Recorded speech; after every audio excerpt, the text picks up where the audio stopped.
Kakampi ng bayan, kasangga ng masa, kapanalig ng batas at hustisya. Attorney Danny Con, Abogado de Campanilla.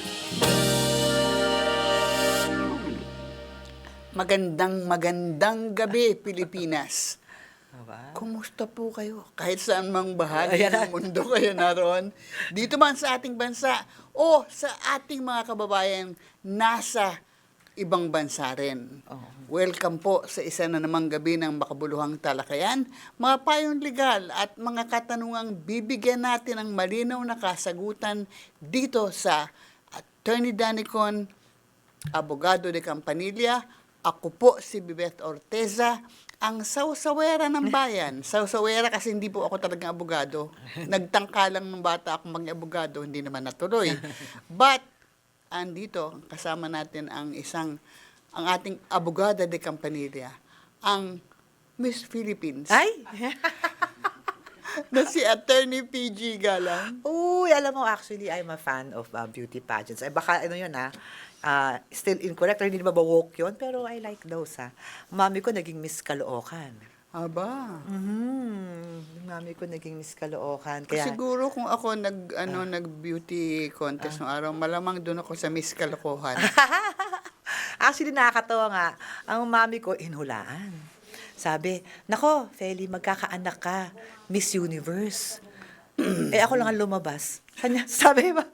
Baka, check mo hospital, switch that birth. Pero alam mo, Attorney PG, napapag-usapan natin yung beauty. Alam mo, yung mga nakakapanood dito ng ibang mga episodes kung saan ako nagko-co-host, sabi sa akin, Miss Libet, kasi po, parang pagkagalit kayo, laging nakakunot ang noon ninyo. Nahahalatang malaki, huwag kayong magagalit, pero nahahalatang malaki ang agwat ninyo sa edad ni Attorney PG. Kasi si Attorney PG, hindi kumukunot daw ang noo. Sabi ko naman, paano naman kasi, kung nagsasalita ako, nanduda ko, scam, anong sasabihin ko? Duda ko nga, scam. Oo nga naman, hindi ba makatawiran niya. Diba? Actually, hindi makatawiran. Pero actually, pinapalitan ako. Kailangan naman akong mag-introduce. Ako nga pala si Attorney PG, ang inyong Campanilla. Hello po sa lahat ng mga nanonood sa amin ngayon. Sabi kasi perky, so biglang naging na-excite ako bigla na makipag-usap sa inyo Oo, parang kulang-kulang na lang sumasayaw tayo. Welcome po. Why not? Why not? Why not? Okay, go straight na raw. Go straight. Anong telephone numbers na tatawagin Ay, nila? naku, sa tagal natin, Okay, for Globe, it's 0954-330-0331. Tama ba ako? Yes. That's 310-001. And for Smart, it's 0961-770-8807. Ayan, memorize ko pa yun sa Smart. Diba? Okay, pwede rin po kayo mag-iwan ng message sa aming Facebook page. Para para sa Messenger. yung mga tanong ninyo sa Messenger, para yung tanong ninyo, mailinya na namin para sa, hindi man ngayong gabi, sa susunod pang mga episodes. We will try our best to answer everyone, actually. Yes, huwag po kayong bibitaw. Yes. Diyan lang kayo dahil ngayong gabi, ang batas ay para sa iyo. Hahanapan natin ng butas ang dapat mabutasan. Simulan na natin ang ating talakayan dito sa Attorney Danny Con, Abogado de Campanilla. Yes, okay. Ito, first question. Sino to? Uy, mula sa lupain ng Masarial, Cebu City, si Yvette, 27 years old. Magandang araw po, Attorney. Nais ko po sanang humingi ng payo kung paano ko mapapalitan ang apelido ng aking 6-year-old illegitimate child mula sa apelido ng ama papunta sa akin. Hindi po kami kasal at matagal na po kaming hiwalay. Wala na rin po kaming komunikasyon at hindi nagbibigay ng sapat na suporta ang ama kahit ilang beses ko nang sinubukan. Ay. Ano po ba ang legal na proseso para mapalitan ang apelido ng aking anak? Kailangan po ba ng consent ng ama o may ibang paraan pa para maisagawa ito? Ay, magandang tanong. Okay, una muna, ang general rule, di ba, is that kung ang bata ay illegitimate, ang ginagamit niyang apelido ay yung sa nanay. Unless acknowledged. Pag acknowledged ang bata, then It's option nung bata, actually nung nanay kung papagamit niya yung apelyido. Kung acknowledge, pwede. So, it's another option. Apparently dito, ginamit na yung apelyido nung Okay, tatay. yes, So, we will assume na acknowledged. We will assume na acknowledged. Now, kung acknowledged yan, then you will have to change the entry ng birth certificate. Kasi 'di ba pag ikaw pinapanganak, ay ang bata pinapanganak sa likod kasi noon, Oo. yung merong pinipirmahan yung ama. Yes. Na kung may yun na yung parang pinakamadaling way of acknowledgement kung pumirma. Pag nakapirma yon, nilalagay na talaga dun sa harap na yung tatanungin na agad gagamitin ba? So yun na ilalagay nila sa birth certificate. So pag ganyan, kailangan yun ng judicial way of doing things. So, pupunta kayong korte kasi hindi yan pwede. Pero wala kayong kailangan ibang dahilan kundi gusto nyo lang gamitin yung bumalik doon sa paggamit ng apelyido mo. May tanong ako, attorney. Mm-mm. Paano kung halimbawa ang isang babae na pinangakuan ng lalaki, pakakasalan naman kita. So, she presumed na pakakasalan nga siya, magpapakasal sila. So, siya na ang nagpalagay ng apelyido nung lalaki. Ay! Pero, hindi naman sila kinasal. Hindi rin naman in-acknowledge yun ng lalaki. Pero yung pang-apelyido ng bata as registered ay yung apelyido ng Oh, ama. yan. Actually, good you said that. Because, pwede hindi ka pumunta ng korte if you can prove na it was by mistake, no acknowledgement, or basta nagkamali lang, hindi talaga. Parang hindi talaga pumayag. Ngayon, pag ganon, administrative lang yon. Punta ka sa RD, and you just have to prove na the acknowledgement was gotten by mistake or hindi naman talaga nag-consent. So, depende na lang. Pero ako nga sabi ko, I will just assume na it was, there was an acknowledgement that there was consent. But if there was no acknowledgement nor consent, then you don't have to, it can happen. It's just administrative. Kasi it was a mistake. Yun. So, pero parang kung 6 years old, siguro ngayon mo na nga gawin yan. Kesa yung parang bago pa Pagbalaki na siya, kasi kung lahat kukuha na ng passport. Oh, kukuha exactly. na ganyan. Habang bata pa, gamitin niya na yung talagang apelyido gusto niyang gamitin habang buhay. Para hindi na magkakaproblema pagdating sa kukuha talaga siya ng sarili niyang ID. Yes. At gagamitin, ang basis of all IDs sa Pilipinas ay ang birth certificate. Yes. Oo, so yun. Alam mo, nung attorney, nung bata pa yung anak ko, na babae, kaklase niya sa preschool, yung anak ni Tirso Cruz, si Janine Cruz ang apelido. So yung anak ko, inggit na inggit. Kasi mama, maikse. her name is so short. She knows how to write Cruz na. It's so hard to write Sigurina. Meron pa ikaw hyphenate. Oo. So, nako, oo Kaya nga. yun. Ako hindi, maiksi lang ang pangalan ko. Antipid. Isa lang ang pangalan ko. Wala akong Maria. Di ba nung unang panahon, parang required na lahat ng babae, kahit anong pa pangalan sa'yo, may Maria dahil sa katoliko tayo. Pero mami ko, defiant. Hindi kami katoliko. So, ang ginawa ng nanay ko, ang buo kong pangalan, Elizabeth Rose. Ang ganda naman nun Kaya lang hirap nga isulat. Hindi lang yun. Mukha ba akong Rose? Bakit naman? Hindi ba parang, tinanong ko sa nanay ko, Mama, bakit nilagyan mo ng Rose? Sabi niya, anak, kasi nung pinanganak ka, mukha kang lalaki, kaya nilagyan ko ng Rose. Uy! Sabi ko, Mama, okay. Kung ang pangalan ko ay Fernando, lagyan mo ng Rose. Para Fernando malaman nilang ng babae. babae ako. Kung ang pangalan ko Carlos, lagyan mo ng Rose. Elizabeth na nga, pangalan ba ng lalaki? Pero naman para kay Direk Carlos, ikaw ay isang Rosas. Ay, nako, Yun hindi. naman. Sana all. Anyway, nauwi na namang pasensya na kayo. Nauwi na naman kami sa chika. Papagalitan na naman tayo. Ito po ang ating caller question. Mula sa lungsod ng Maynila, si Rowena. Wena? Rowe?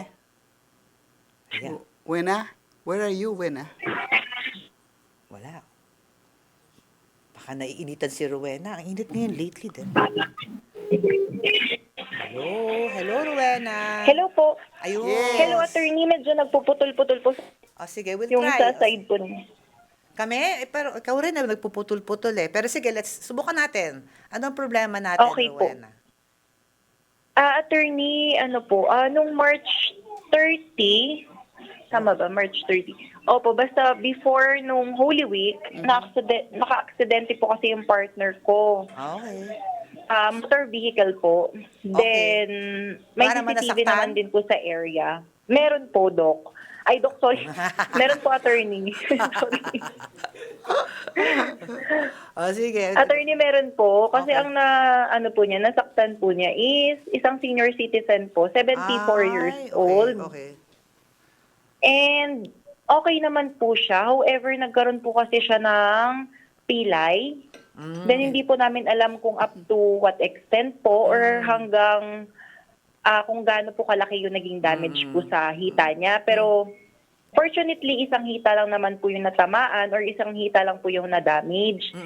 Then, nagkaroon po ng internal agreement sa police station na makikipagtulungan po kami, magsusupport po kami sa medical expenses po niya niya, hanggang oo. po sa gumaling po. Ang concern ko po is, wala po kasing naipro-provide sa amin na kahit anong documents or mga resibo yung family po nung na-aksidente po nung partner ko po. Okay. Hingin nyo, kasi para naman fair rin sa inyo, di ba? Dahil kung actually talagang responsibilidad yung tulungan siya sa kanyang paggaling, hindi naman unreasonable na hingin nyo rin yung some proof of how much you need to Yes. pay for the doctor, for sa mga ospital. Saan ba siya naka-confine ba yung biktima? Ay, hindi naman po siya na-confine, attorney. Bali, na-discharge din po siya.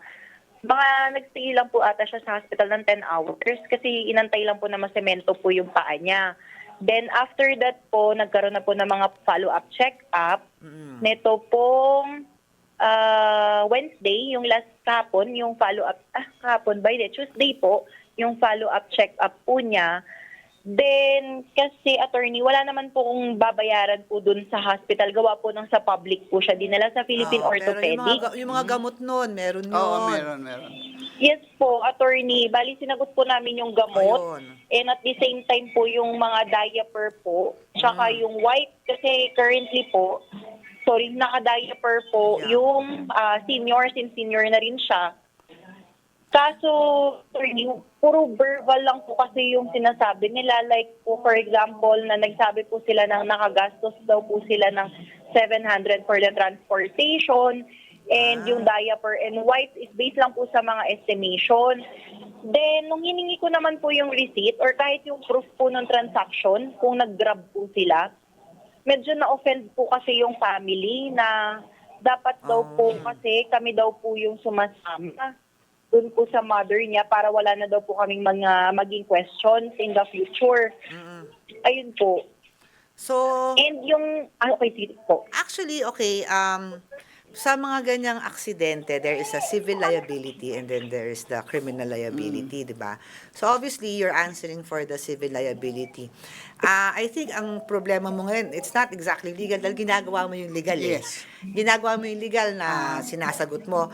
It's more of yung documentation at hanggat saan ka Yes. tutulong. Kasi ako sa akin, Yes po, Rowena, ang attorney. problema rin dyan kasi baka never ending ang magiging tulong mo dahil nga ang naaksidente sa sinama ang palad ay may edad na at madaming komplikasyon yon. So Yes. for me Rowena, para lang hindi kayo magkasamaan ng loob nung pamilya nung napinsala ng iyong partner, mag-usap kayo ng mahusay na ngayon. Set up protocols na pag ganito, ito yung gagawin. Kasi hindi naman kayo tumatakas eh. So yung, like for example yan, sa resibo, I don't think na it's unreasonable for you to Correct. ask for For receipts proof, or yeah. for proof. It's not unreasonable. So, kung sumasama ang loob nila, indahin mo na lang yun. Pero, I don't think na any court or any police will say na dapat sagutin mo yan na porket sinabing ganito yung amount, yun ang ibibigay mo. Hindi rin naman makatarungan yun. As to yung pamasahe, yung sa Grab, kung nag-Grab sila, may record yan eh. Oo, meron yan. Meron So, it's yan. not, Yes po, it's not attorney. unreasonable. Oo. Pero kunyari kung nag-jeep, wag ko naman humingi ng resibo dahil hindi naman nag-i-issue ng resibo ang mga ganun. Kaya tricycle, hindi naman nag-i-issue. Pero kung Grab, pwede mong hingin yon. So, alam mo, Yes po, attorney. para hindi na kayo magkaano, kasi baka magka-problema ka pa in the future, take the time, kausapin mo ng mahusay, and set up na hindi lang yung verbal ang, Yes. hindi verbal ang inyong, At saka oo. kahit na medyo nagtataas sila ng boses, magpakumbaba ka na lang, umatras ka na lang, dahil kahit na hindi ninyo ginusto na mangyari yung aksidente na yon, the fact still stays na may nasaktang May matanda. nasaktan, oo. But also, ito naman, hindi ko sinasabing ito ang ginagawa ng na-aksidente ninyo. Pero sa panahong ito din naman kasi, ng kaliwat ka ng scam. Yeah, Sabi ayan, ko na scam nga, ang ngiti, ayan. ngiti, scam. Scam. Ang posible na meron na palang dating pilay, meron na palang ganyan, tapos sasabihin nila, Okay. ito, nangyari ito dahil sa aksidente. Oo, you yun know. nga sinasabi ko. I'm not saying na ito ang ginawa sa inyo nung aksidente ninyo, Opo, but opo. bilang bahagi ng pag-iingat, tama si Attorney PG, siguruhin ninyo na meron kayong makukuhang resibo, no? Mga At saka, makukuhang patunay. an expert doctor who will actually say na magaling na siya. Kasi ang sabi kung nag-heal na yung kanyang buto, edi tapos na yung obligasyon nyo. Yes. Pero kunyari, kung tinanong kaso sa ng, let's say, end Habang of the may- year, end of the year, hindi yun nasagot yun. Pero, Oo, iba na yun. Iba na yun. Kaya lang baka sabihin, dahil natarangkaso siya, dahil humina ang resistensya niya, dahil sa, hindi na rin yun. So, there should be limits, actually. Yeah. And, yung limit nung sa iyo is yung kung ano yung napinsala, kung damage because of the accident, but nothing more. Yeah.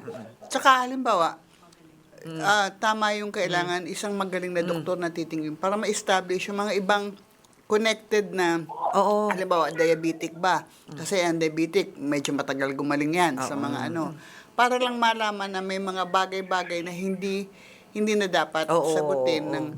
ng napinsala. Oo, dahil kahit Nakapinsala. naman may kung inaamin ng yung partner na siya yung may kasalanan at na aksidente, hindi naman tama na lahat Yeah. ng iindahin ng lahat ng sakit. Only that injury and the medical needs of that injury that was caused by your partner, but Correct. anything else is that. So, ako, tama yung sabi mo sa akin kanina parang ang kailangan mo, doc. Hindi ako. So, Freudian slip yun. Ang kailangan mo, doc, hindi abogado, doc. I think nararamdaman na rin ni Rowena kasi kaya kanya natawag na doc. Oo nga 'di ba? Kasi so far, you're actually legally you're doing fine, 'di ba? You're answering the damages, and actually okay nga kasi hindi nila itutuloy kasi pwede kang kasuhan sa totoo lang ng reckless imprudence resulting to injuries. At mukhang hindi na nila itutuloy yun dahil masusunod na lang hassle nga naman kung sinasagot mo nga naman yung medical expenses. Opo. Okay, Rowena? Salamat Okay po, attorney. Bali. Salamat din po, attorney. Sorry, attorney, may follow-up question po ako. Sige. Ang question ko po is, what if naman po, yung sa hospital kasi na pinagdalhan nila, gusto ko kasi na initially, ako na lang po yung magkaroon ng initiative na hingin po yung medical document. Ang problema dyan is, Hindi nga po. privacy yan dahil Oo. hindi basta-basta pinapalabas ng ospital medical records of a person because that's Unless related ka. unless related or kailangan. Pero kung third party, hindi nila i-release yun. So, hingi mo na lang talaga yung sa mga kamag-anak. Na parang, and then it's not unreasonable. Kung hindi, magpatulong ka dun sa pulis. Actually, di ba, tinutulungan kayo ng pulis na baka kung ikaw kasi baka mainit ang dugo nila sa'yo dahil kayo yung naka-aksidente. Pero baka kung yung pulis na tumutulong sa inyo, baka kung siya naman ang magsabi, ibigay niyo po yan, baka naman ibigay. At saka, attorney, pwede bang, halimbawa, yung hospital na yon, no? May legal department at makipag-ugnay siya dun sa legal department. Sana kung malaki-laki yung ospital, sana Yeah. kung gano'n. Orthopedic daw I'm sure meron naman. Sa orthopedic ba? Opo. Kaya meron niyang sana yan Sa sa may mga Balawe ganyan. po. Puntahan niyo yung legal department.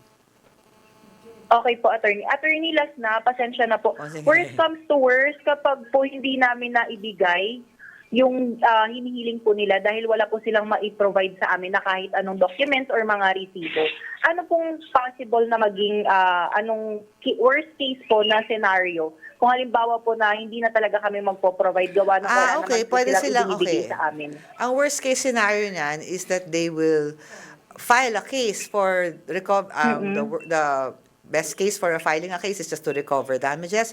Worst case is to pursue yung reckless imprudence resulting in injury. But that is not, the reckless imprudence, hindi man mataas ang